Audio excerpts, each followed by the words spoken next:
Bem-vindo a mais um dia de leitura da nossa maratona bíblica. Nós estamos lendo o livro de 1 Samuel. Hoje nós vamos iniciar a partir do capítulo 5. E a partir do versículo 1 diz o seguinte: Os filisteus tomaram a arca de Deus e a levaram de Ebenezer a Asdod. Os filisteus tomaram a arca de Deus e a colocaram no templo de Dagom, ao lado da imagem de Dagom. Quando os moradores de Asdod se levantaram de madrugada no dia seguinte, eis que Dagom estava caído com o rosto em terra diante da arca do Senhor. Eles pegaram a imagem de Dagom e a puseram de volta no seu lugar. Levantando-se de madrugada no dia seguinte, pela manhã, eis que Dagom estava caído de bruços diante da arca do Senhor. A cabeça de Dagom e as duas mãos estavam cortadas e se encontravam na soleira da porta, apenas o tronco dele estava inteiro. Por isso o sacerdote Dagom e todos os que entram no seu templo em Asdod não pisam na soleira da porta até o dia de hoje. Porém, a mão do Senhor castigou duramente os moradores de Asdod e os assolou, e os feriu com tumores, tanto em Asdod como nos seus arredores. Quando os homens de Asdod viram o que estava acontecendo, disseram: A arca do Deus de Israel não deve ficar entre nós, pois a sua mão é dura sobre nós e sobre Dagom, nosso Deus. Então enviaram mensageiros e reuniram todos os governantes dos filisteus e perguntaram: Que faremos com a arca do Deus de Israel? Eles responderam: Que a arca do Deus de Israel seja levada até Gade, e depois de cidade em cidade, e a levaram até Gade. Depois que a levaram, a mão do Senhor foi contra aquela cidade, causando grande terror, pois feriu os homens daquela cidade, desde o pequeno até o grande, e lhes nasceram tumores. Então enviaram a arca de Deus a Ecrom, mas, quando a arca chegou lá, os ecronitas exclamaram: Trouxeram a arca do Deus de Israel até aqui para matar a nós e a nosso povo. Então enviaram mensageiros e reuniram todos os governantes dos filisteus e disseram: Devolvam a arca do Deus de Israel, que ela volte ao seu lugar, para que não mate nem a nós, nem ao nosso povo, porque havia terror de morte em toda a cidade, e a mão de Deus castigou duramente ali. Os homens que não morriam eram atingidos com tumores, e o clamor da cidade subiu até o céu. Agora, no capítulo 6 de 1 Samuel, nós vamos falar sobre os filisteus enviam a arca para fora da sua terra. A partir do versículo 1 diz o seguinte: A arca do Senhor esteve 7 meses na terra dos filisteus. Estes chamaram os sacerdotes e os adivinhos e perguntaram: Que faremos com a arca do Senhor? Digam-nos como a devolveremos para o seu lugar. Eles responderam: Se devolverem a arca do Deus de Israel, não a mandem vazia, mas enviem também a ele uma oferta pela culpa. Então vocês serão curados e saberão por que a mão dele continua pesando sobre vocês. Então os filisteus perguntaram: Que oferta pela culpa devemos mandar? Os sacerdotes e adivinhos responderam: Mandem 5 tumores de ouro e 5 ratos de ouro, segundo o número dos governantes dos filisteus, porque a praga é uma e a mesma sobre todos vocês e sobre todos os seus governantes. Façam imitações dos tumores e dos ratos que andam destruindo a terra, e deem glória ao Deus de Israel. Assim, ele talvez alivie a sua mão de cima de vocês e do Deus e da terra de vocês. Por que vocês endureceram o coração como os egípcios e Faraó fizeram? Não é verdade que depois que Deus os maltratou, eles deixaram os israelitas sair e eles foram embora?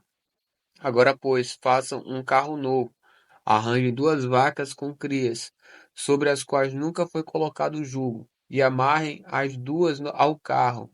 Quanto aos bezerros, levem-nos para casa. Então peguem a arca do Senhor e a ponham sobre o carro, e num cofre ao lado dele ponham as figuras de ouro que vocês vão lhe enviar como oferta pela culpa. Depois deixem o carro ir. Fiquem observando. Se ele subir pelo caminho de Bet-Semes, que leva a seu território, então foi o Deus de Israel que nos fez este grande mal. Mas se não, saberemos que não foi a sua mão que nos atingiu, e isso nos aconteceu por acaso. Agora vai falar sobre a arca chegar a Bet-Semes. Versículo 10 diz o seguinte: Os homens fizeram isto: pegaram 2 vacas com crias e as amarraram ao carro, e encerraram os seus bezerros em casa. Puseram a arca do Senhor sobre o carro, junto com o cofre que continha os ratos de ouro e as imitações dos tumores. As vacas se encaminharam diretamente para Bet-Semes, e andando e berrando, seguiam sempre por esse mesmo caminho, sem se desviarem nem para a direita nem para a esquerda. Os governantes dos filisteus foram atrás delas até a fronteira com Bet-Semes. O povo de Bet-Semes andava fazendo a colheita do trigo no vale. Quando levantaram os olhos, viram a arca e ficaram muito contentes. O carro veio até o campo de Josué, o Bet-Semita, e parou ali, onde havia uma grande pedra. Eles cortaram a madeira do carro em pedaços e ofereceram as vacas ao Senhor em holocausto. Os levitas desceram a arca do Senhor e também o cofre que estava junto a ela, em que estavam os objetos de ouro, e os puseram sobre a grande pedra. No mesmo dia, os homens de Bet-Semes ofereceram holocaustos e sacrifícios ao Senhor. Os 5 governantes dos filisteus viram aquilo e voltaram para Ecrom no mesmo dia. Estes são os tumores de ouro que os filisteus enviaram ao Senhor como oferta pela culpa. Um por Asdod, outro por Gaza, outro por Asquelon, outro por Gate e outro por Ecrom. Enviaram também os ratos de ouro, segundo o número de todas as cidades dos filisteus, pertencentes aos 5 governantes, desde as cidades fortificadas até as aldeias campestres. A grande pedra sobre a qual puseram a arca do Senhor está até o dia de hoje no campo de Josué, o Bet-Semi. Agora vai falar sobre a arca chegar a Kiriat-Jearim, versículo 19. O Senhor feriu os homens de Bet-Semes, porque olharam para dentro da arca do Senhor, matando 70 deles. Então o povo chorou, porque o Senhor tinha feito tão grande matança entre eles. Os homens de Bet-Semes disseram: Quem poderia estar diante do Senhor, este Deus santo? E para onde subirá, para que fique longe de nós? Então enviaram mensageiros aos moradores de Kiriat-Jearim, dizendo: Os filisteus devolveram a arca do Senhor. Venham até aqui e levem a arca com vocês. Agora, no capítulo 7 de 1 Samuel, vai dizer o seguinte: Então os homens de Kiriat-Jearim vieram e levaram a arca do Senhor à casa de Abinadab, que ficava na colina, e consagraram Eleazar, filho de Abinadab, para que guardasse a arca do Senhor. Agora vai falar sobre Samuel exortar ao arrependimento. Versículo 2 diz: Desde aquele dia a arca ficou em Kiriat-Jearim, e tantos dias se passaram que chegaram a 20 anos, e toda a casa de Israel dirigia lamentações ao Senhor. Samuel falou a toda a casa de Israel, dizendo: Se é de todo o coração que vocês estão voltando ao Senhor, não tirem do meio de vocês os deuses estranhos e os astarotes. Preparem o coração ao Senhor e sirvam somente a Ele. Ele livrará vocês das mãos dos filisteus. Então os filisteus de Israel tiraram de seu meio os Baalins e os Astarotes e serviram só ao Senhor. Agora vai falar sobre os filisteus serem vencidos a partir do versículo 5. Samuel disse mais: Consagrem todo Israel em Mispa, e eu vou orar por vocês ao Senhor. Consagraram-se em Mispa, tiraram água e a derramaram diante do Senhor. Jejuaram aquele dia e ali disseram: Pecamos contra o Senhor. E Samuel julgou os filhos de Israel em Mispa. Quando os filisteus ouviram que os filhos de Israel estavam congregados em Mispa, os governantes dos filisteus saíram para atacá-los. Quando os filhos de Israel ouviram isso, tiveram medo dos filisteus. Então os filhos de Israel disseram a Samuel: Não cesse de clamar ao Senhor nosso Deus por nós, para que ele nos livre das mãos dos filisteus. Então Samuel pegou um cordeiro que ainda mamava e o sacrificou em holocausto ao Senhor, Samuel clamou ao Senhor por Israel, e o Senhor lhe respondeu. Enquanto Samuel ofereceu holocausto, os filisteus chegaram para lutar contra Israel. Mas naquele dia o Senhor trovejou com grande estrondo sobre os filisteus. Eles entraram em pânico e foram derrotados pelos filhos de Israel. Os homens de Israel saíram de Mispa, perseguiram os filisteus e os derrotaram até abaixo de Bet-car. Então Samuel pegou uma pedra e a pôs entre Mispa e Sem, e lhe deu o nome de Ebenezer, dizendo: Até aqui nos ajudou o Senhor. As cidades que os filisteus haviam tomado de Israel foram devolvidas, desde Ecrom até Gate, e até os territórios ao redor delas, Israel tirou das mãos dos filisteus, e houve paz entre Israel e os amorreus. E Samuel julgou Israel durante todos os dias de sua vida. De ano em ano, fazia uma volta, passando por Betel, Gilgal e Mispa, e julgava Israel em todos esses lugares. Porém, voltava a Ramá, porque a sua casa estava ali, onde julgava Israel e onde edificou um altar ao Senhor. Agora, no capítulo 8 de 1 Samuel, nós vamos falar sobre os israelitas pedirem um rei, e a partir do versículo 1 diz o seguinte: Quando Samuel ficou velho, constituiu os seus filhos por juízes sobre Israel. O primogênito se chamava Joel, e o segundo se chamava Abias. Eles foram juízes em Berseba. Porém, os filhos de Samuel não andaram pelos caminhos dele.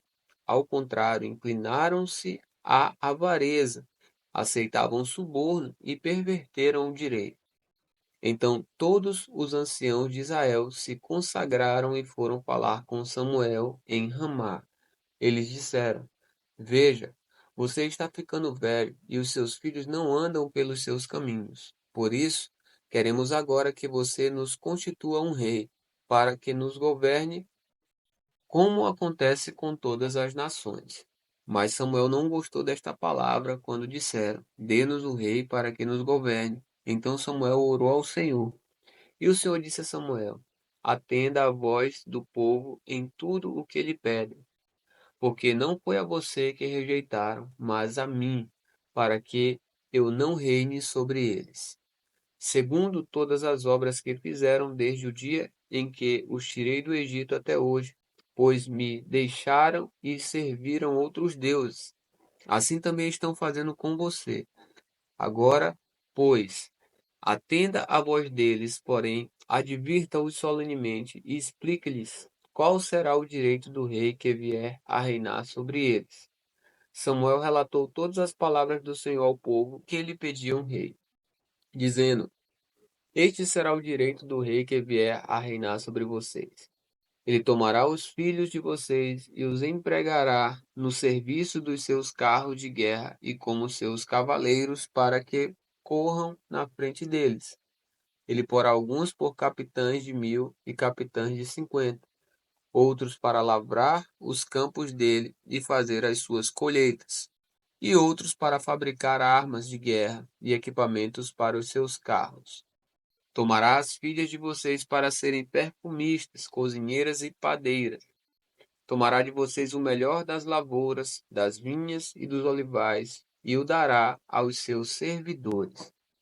Ficará com 1/10 dos cereais e das uvas que vocês escolherem, para dar aos seus oficiais e aos seus servidores. Também tomará os servos e as servas de vocês, os melhores jovens e os jumentos de vocês, e os empregará no seu trabalho. Ficará com 1/10 dos rebanhos de vocês, e vocês serão seus servos. Então, naquele dia vocês clamarão por causa do rei que escolheram, mas o Senhor não os ouvirá naquele dia. Porém, o povo não atendeu à voz de Samuel e disse: Não, queremos um rei sobre nós. Seremos como todas as outras nações. O nosso rei poderá nos governar, sair diante de nós e fazer as nossas guerras. Samuel ouviu todas as palavras do povo e as repetiu diante do Senhor. Então o Senhor disse a Samuel: Atenda a voz do povo e escolha um rei para eles. Então Samuel disse aos filhos de Israel: cada um de vocês volte para a sua cidade. A gente termina hoje por aqui. Que Deus te abençoe e até amanhã.